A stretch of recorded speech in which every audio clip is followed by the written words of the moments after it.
رمیز کے ہاتھ اس کے جسم پر رینگ رہے تھے اور وہ اس کے ہر لمس کو ایک اذیت کی طرح اپنے وجود پہ محسوس کر رہی تھی۔ رمیز کی دست درازیاں بڑھتی جا رہی تھیں اور وہ اسے روک نہیں سکتی تھی کیونکہ وہ اس کا محرم، اس کا شوہر تھا۔ اس کی ہر چھون میں ایک گہری اذیت تھی۔ وہ اس کی روح میں سمایا مگر یوں کہ جیسے کوئی بدلہ چکا دیا ہو۔ اس کا جسم اس درد کو برداشت نہیں کر پا رہا تھا، مگر یہ ایک ایسی اذیت تھی جو اس کے نصیب میں کسی اور نے نہیں، اس کی سگی ماں نے لکھی تھی۔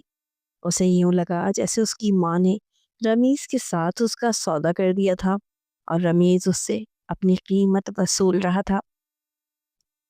کچن میں دھلتے برتنوں کی آوازیں اور پانی کی ٹھنڈک اس کے ہاتھوں کو سن کر رہی تھی، مگر اس کے اندر بہتے آنسوؤں کے سمندر کے سامنے کی ٹھنڈ کچھ بھی نہ تھی۔ وہ ساتھ ساتھ کمرے سے آتی تیز آوازوں کو سنتے ہوئے بے آواز آنسو بہا رہی تھی۔ اس کے کانوں میں ہر ایک لفظ سیسا پگھلا کے اندھیرا جا رہا تھا۔ جہاں اس کے دونوں بھائی اور اماں ایک ہی موضوع پر طویل بحث میں مگن تھے، یعنی اس کے متعلق۔ آج پھر سارا دن انتھک محنت کرنے سے گھر کے سارے کام کرنے کے باوجود بھی اماں نے اسے گالیوں سے نوازنے کے ساتھ ساتھ کھری کھری سنائی تھی۔ کم بخت اٹھائی گیری، سارا دن منہ بھی سورے رہتی ہے اور کام کے وقت سوئی رہتی ہے۔ ایسے الفاظ تو اس کے لیے روز کا معمول بن چکے تھے۔ اس کی روح پر خراشی ڈالنے والے یہ الفاظ اب اس کے بدن کا حصہ لگتے تھے، مگر اس کے آنسوؤں کی وجہ یہ نہیں تھی، کیونکہ یہ زخم تو روز ہی تازہ ہوتے تھے۔ اس کے آنسوؤں کی اصل وجہ تو اس کے آنے والا رشتہ تھا، جس کی بات آج صبح سے ہو رہی تھی۔ ایک رشتہ جو اسے ایک اندھے کنویں کی طرف دھکیل رہا تھا۔ ایک ایسے رشتے سے انکار پر اماں نے نہ صرف اسے گالیاں دی بلکہ سیدھا اس کے کردار پر بھی الزام لگا دیا تھا۔ بغیرت کی بچی، بول اس کو اپنا رشتہ لے کر آئے جس کی وجہ سے تو انکار کر رہی ہے۔ اس سے پہلے کہ ہمارا منہ کالا کروائے تجھے چلتا کر دوں گی۔ اماں کی تلخ اور زہریلے الفاظ اس کے ذہن میں بار بار گونجتے رہے اور ہر بار جیسے نئے سرے سے اس کی روح کو زخمی کرتے۔ ان الفاظ کا تصور ہی اس کے رونے میں مزید شدت لے آیا تھا۔ اسے محسوس ہو رہا تھا جیسے اس کا اپنا وجود ہی ایک گالی بن چکا ہو۔ کوئی اور کیا اس پر کیچڑ اچھالتا یا اس پر انگلیاں اٹھاتا۔ اس مکرو کام کے لیے تو اس کے اپنے ہی کافی تھے، اس کے اپنے ہی خون کے رشتے کافی تھے۔ اس کی آنکھیں اب آنسوؤں کے وزن سے بوجھل ہو چکی تھیں۔ ہر منظر دھندلا رہا تھا۔ وہ آنسوؤں سے بھری آنکھوں کو ہاتھ کی پشت سے رگڑتی، پھر ایک بار روٹی بیلنے لگتی۔ اس کی انگلیاں آٹے میں ڈوبی ہوئی تھی، مگر اس کا دماغ اس کی ہتھیلیوں کی طرح سن ہو چکا تھا۔ مگر جلد ہی ہاتھوں کی حرکت رکی کہ ایک بار پھر آنسوؤں کا سیلاب اس کی آنکھوں میں اتر کر ہر منظر کو دھندلا کر گیا تھا۔ اس نے سر اٹھایا تو سامنے دیوار پر لگی ایک پرانی گھڑی نظر آئی، جس کی ٹک ٹک اسے اپنے دل کی دھڑکنوں سے بھی زیادہ تیز لگ رہی تھی۔ وقت اس کے لیے نہیں رکا تھا، لیکن وہ خود اپنے اندر ٹھہر گئی تھی، ایک مجسم درد کی تصویر بن کر۔ محلے میں موجود چوتھے نمبر پہ بنے اس چھوٹے سے مگر پرانے گھر میں ممتاز خٹک اپنی بیوی اور 3 بچوں کے ساتھ ایک عرصے سے رہ رہے تھے۔ یہ گھر ان کی زندگی کی بے رنگ دیواروں کا آئینہ دار تھا۔ ان کے بچوں میں پہلے نمبر پر ان کا بڑا بیٹا احسن تھا، جو آئی کام کرنے کے بعد حال ہی میں ایک کمپنی میں جاب پر لگا تھا، جس پر آرزو بیگم اکثر فخر سے پھولی نہ سماتی تھی۔ وہیں دوسرے نمبر پر اکلوتی بیٹی کرن تھی، جو ابھی کالج میں زیر تعلیم تھی اور بامشکل ہی کالج جا پاتی کہ گھر کے کام اور اماں کے مزاج اس کی پڑھائی میں سب سے بڑی رکاوٹ تھے۔ تیسرا اور آخری بیٹا رضوان تھا، جو 10ویں جماعت میں زیر تعلیم تھا۔ گھر کا سب سے چھوٹا ہونے کے ناطے وہ سب کا لاڈلا تھا، خاص کر اپنی اماں کا۔ اس چھوٹی سی فیملی میں یوں تو ممتاز خٹک گھر کے سربراہ تھے اور سارا دن اپنی نوکری اور دکان میں مصروف رہتے تھے، لیکن گھر کے اندرونی معاملات میں ان کی آواز بہت کم سنائی دیتی تھی۔ گھر میں ان سے زیادہ ان کی بیوی آرزو بیگم کی چلتی تھی۔ وہ ایک کٹر روایتی سخت مزاج خاتون تھی، جن کی زبان سے کبھی کرن کے لیے نرم لفظ نہیں نکلے تھے۔ آرزو بیگم کا جھکاؤ اپنے دونوں بیٹوں کی طرف زیادہ تھا اور وہ انہیں بیٹی کے آگے ہر بات میں زیادہ اہمیت دیتی تھی۔ کرن کو یوں لگتا تھا جیسے وہ بیٹی نہیں بلکہ کوئی بوجھ ہے جو انہیں اٹھانا پڑ رہا ہے، پر جب کبھی اس بات پر ممتاز خٹک انہیں ٹوک دیتے کہ بیٹیوں کے ساتھ ایسا سلوک نہیں کرتے، تو وہ فوراً پنجے تیز کرتی میدان میں اتر آتی اور اپنی تیز زبان سے شوہر کو بھی چپ کروا دیتی تھی۔ آپ بیچ میں نہیں بولا کریں، آپ کی شے پہ بگڑتی جا رہی ہے وہ، ایسی بیٹی کو تو قابو میں رکھنا پڑتا ہے، کل کو منہ کالا کروائے گی تو محلے میں ہماری عزت خاک میں مل جائے گی۔ آرزو بیگم کی آواز اونچی ہو جاتی اور ان کی آنکھوں میں خاص قسم کی لہک آتی جو کسی بھی دلیل کو رد کرنے پہ تیار ہوتی۔ ان باتوں کا نتیجہ یہ نکلتا کہ ممتاز خٹک پھر سارے معاملات میں غیر جانبداری سے کام لیتے، یا یوں کہہ لیں کہ بیگم کی تیز زبانی کے آگے ہار مان جاتے۔ وہ خاموشی سے سگریٹ کا دھواں فضا میں اڑاتے رہتے اور دیواروں کو گھورتے رہتے، شاید اپنی بے بسی یا قسمت پر افسوس کرتے۔ ان کی خاموشی نے کرن کو اور بھی تنہا کر دیا تھا۔ اسے لگتا تھا جیسے وہ اپنی دنیا میں بالکل اکیلی ہے، جس کا کوئی سننے والا نہیں۔ آج امی اپنی کزن کی بیٹی کی مائیوں میں گئی ہوئی تھی اور رضوان کو بھی ساتھ لے گئی تھی۔ انہوں نے کرن سے چلنے کا پوچھا تک نہیں تھا، اور اگر پوچھ بھی لیتی تو وہ کہاں ان کے ساتھ جا سکتی تھی۔ اسے تو بس 2 گھڑی کا سکون درکار تھا، ایک ایسی سانس جو صرف امی کی غیر موجودگی میں ہی اسے میسر آتی تھی۔ گھر کی دیواریں بھی اماں کی موجودگی میں اسے قید خانے کی طرح محسوس ہوتی تھی۔ آج ابو گھر پر ہی تھے، وہ دکان سے معمول سے کچھ جلدی لوٹ آئے تھے۔ یہ غیر متوقع واپسی کرن کے دل کے لیے ایک نئی امید کی کرن ثابت ہوئی تھی۔ اس کی سانسوں میں ایک ہلکا پن سا اتر آیا تھا، آج اس کا دل کچھ کھلا کھلا محسوس کر رہا تھا۔ کچھ دیر بعد جب ممتاز خٹک صاحب نے کرن سے چائے کی فرمائش کی تو اس کے دل میں ایک عجیب سی ہمت جاگی۔ چائے کا کپ ان کے آگے رکھتے اس کے دل کے ہاتھوں مجبور ہو کے کہا۔ اس نے اپنے بابا سے سوال کر ہی ڈالا جو عرصے سے اس کے اندر گھٹ رہا تھا، کیا میں آپ کی اور امی کی سوتیلی بیٹی ہوں؟ اس کی آواز میں گہرا دکھ تھا۔ بابا جان، مجھ سے ایسی کیا غلطی ہوئی ہے جو امی مجھ سے اس طرح کا رویہ روا رکھتی ہیں؟ کیا میں اچھی بیٹی نہیں ہوں، یا میں نے کبھی کوئی ایسا کام کیا ہے جس کی وجہ سے وہ میری طرف سے اس قدر بدگمان رہتی ہیں؟ اس کی آنکھوں میں آنسو تیر رہے تھے۔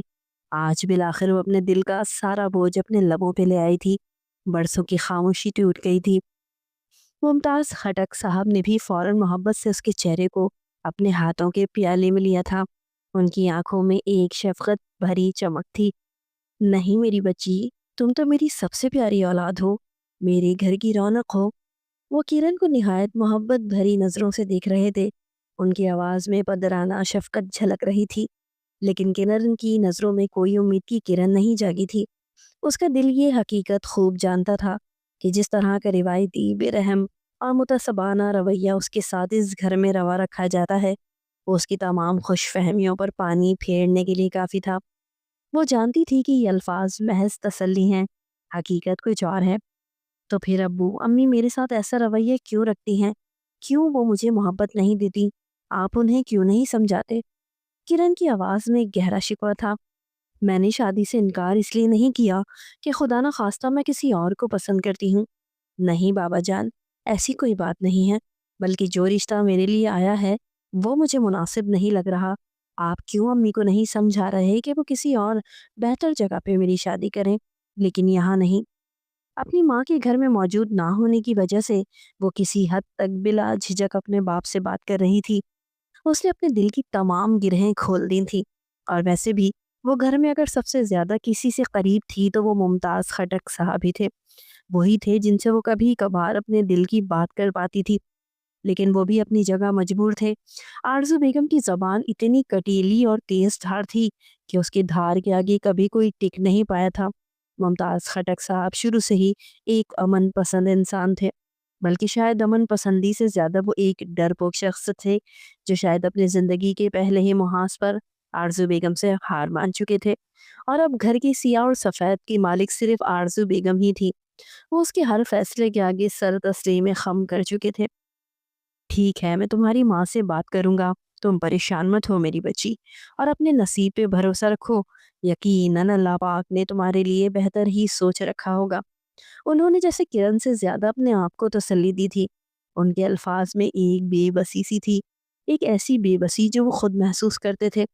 کرن نے اپنے باپ کے ہاتھوں سے اپنا ہاتھ چھڑایا، اس کے قدموں میں بے یقینی تھی، اور وہ آہستہ آہستہ اپنے کمرے کی طرف لوٹ گئی۔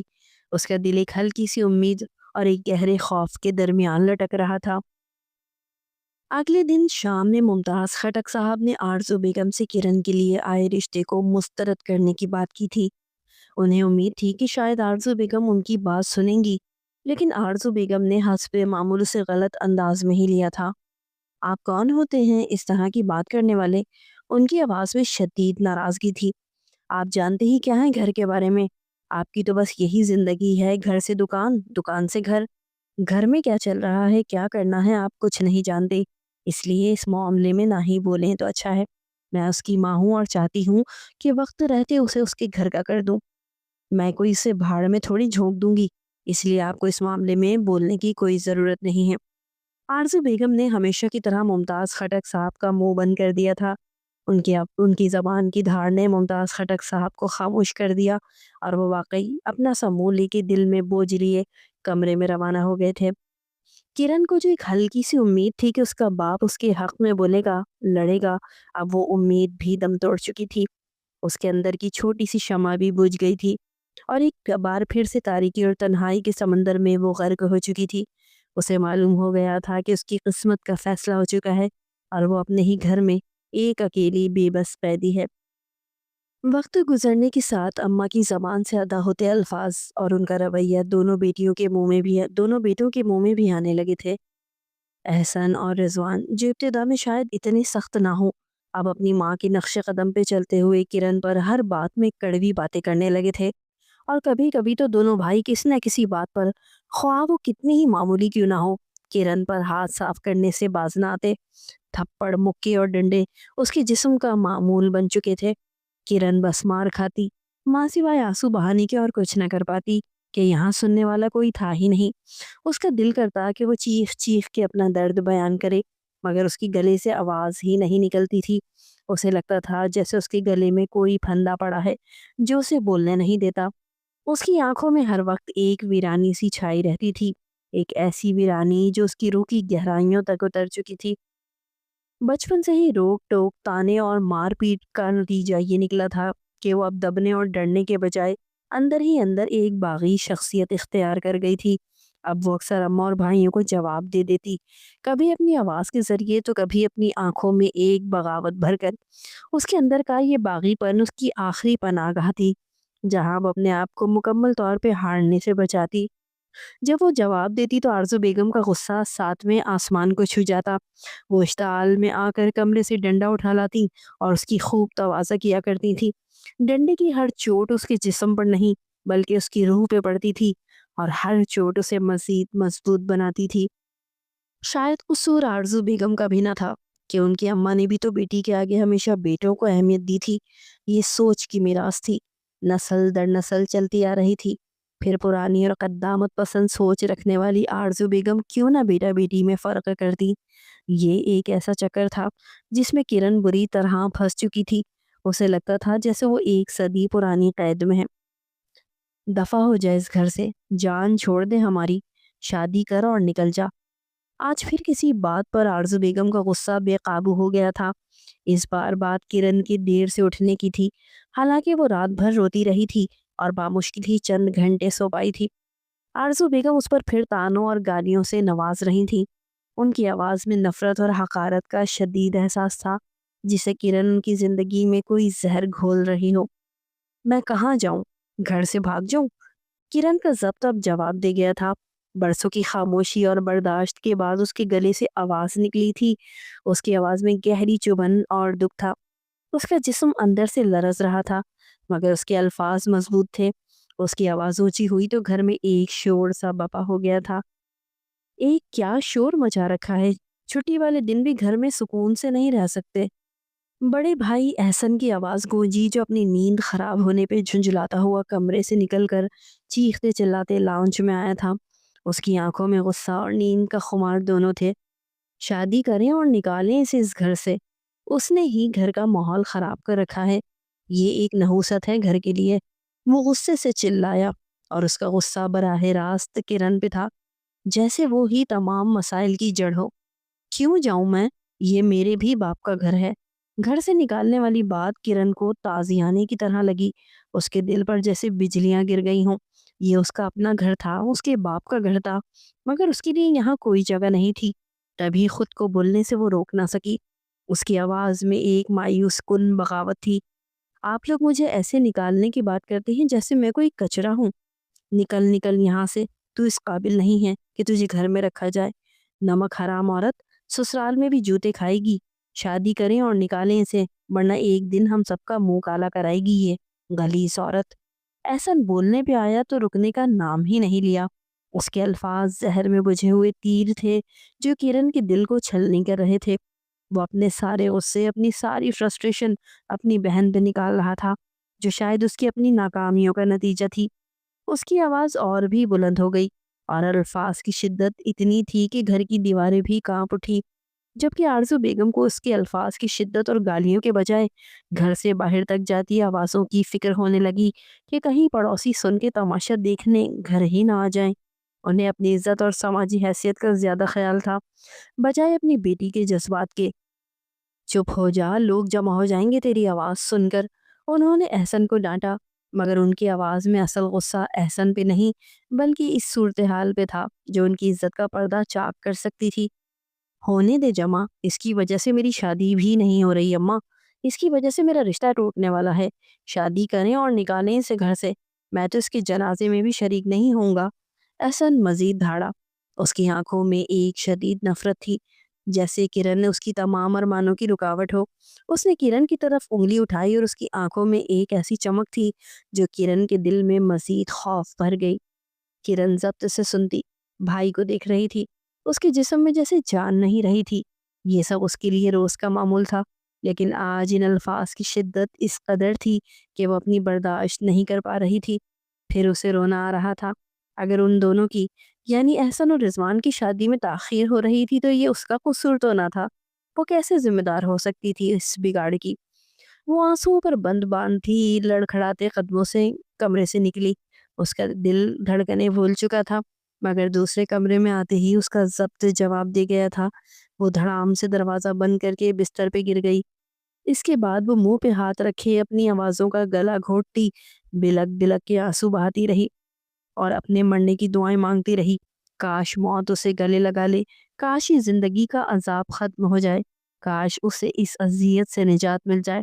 وہ اپنے وجود کو مٹانا چاہتی تھی، ایک ایسی دنیا سے فرار ہونا چاہتی تھی جہاں اسے کبھی محبت اور اپنائیت نہیں ملی تھی۔ اس کا دل چاہا کہ وہ کچھ اس طرح خود کو ختم کر لے کہ تاکہ یہ سارے تانے، یہ گالیاں، یہ نفرت ہمیشہ کے لیے خاموش ہو جائیں۔ اس کے مرنے کی دعائیں تو قبول نہیں ہوئی تھیں، قسمت نے شاید اس کے لیے کوئی اور امتحان لکھا تھا۔ مگر جلد ہی اس کا ایک اور رشتہ آ گیا تھا۔ یہ رشتہ اس کی امیدوں کے خلاف تھا۔ سے رشتہ داروں میں سے ایک ایسے خاندان میں بھی آہا جا رہا تھا جہاں اسے زیادہ واقفیت نہیں تھی۔ یہ احسن کے ایک دوست کے ذریعے آیا رشتہ تھا۔ کرن کو نہ پسندیدگی تھی اور نہ ہی کوئی امید، بس ایک عجیب سی بے حسی تھی جس کی وجہ سے اس نے خاموشی اختیار کر لی تھی۔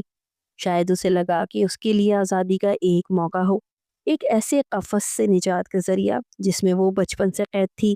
اس نے سوچا کہ شاید نیا گھر، نئی زندگی دے۔ بھائی تو پہلے ہی منگنی شدہ تھے اور کافی عرصے سے شادی کے خواہاں تھے، اس لیے ان دونوں کی شادی میں زیادہ وقت نہیں لگا تھا۔ ایک ہفتے کے اندر ہی جلدی جلدی رخصتی کی تیاریاں ہو گئیں اور یوں وہ رخصت ہو کے اپنے سسرال آ گئی۔ اس کا سسرال ایک درمیانے درجے کا گھر تھا جہاں رمیز، اس کا شوہر، اس کے والدین اور اس کا ایک چھوٹا بھائی علی رہ رہے تھے۔ وہ دلہن بنی لال جوڑے میں ملبوس سجی سجائی رمیز کی سیج پہ بیٹھی تھی۔ ہر لڑکی کی طرح اس کا دل بھی آج کے آنے والے لمحات کا سوچ کے کانپ رہا تھا، مگر شاید ہی اس کی زندگی کی پہلی ایسی گھڑی تھی جس میں اس کے جذبات میں ایک گدگدی، ایک ہلچل محسوس ہو رہی تھی، ورنہ آج تک اس نے جتنا بھی وقت گزارا تھا اس میں ہمیشہ ایک ٹینشن، ایک اذیت ہی رہی تھی۔ دروازہ کھلنے کی آواز پر کرن کا دل زور سے دھڑکا۔ اسے اپنے قریب آتے قدموں کی آہٹ محسوس ہوئی اور اس کی پوری شخصیت میں ایک کپ کپی طاری ہو گئی۔ یہ رمیز تھا، اس کا شوہر۔ کمرے میں آتے ہی اس نے دروازے کو آہستگی سے لاک کیا تھا۔ دروازے کے لاک ہونے کی کلک کی آواز سے کرن کا دل اتنی زور سے دھڑکا کہ اس کی آواز اسے اپنے کانوں میں محسوس کی۔ رمیز کے قدم اس کے قریب آ کر تھمے۔ ایک لمحے کی خاموشی اور پھر ایک نرم لمس اس کے گھونگھٹ پہ محسوس ہوا۔ گھونگھٹ اٹھنے کے ساتھ ہی کمرے کی مدھم روشنی میں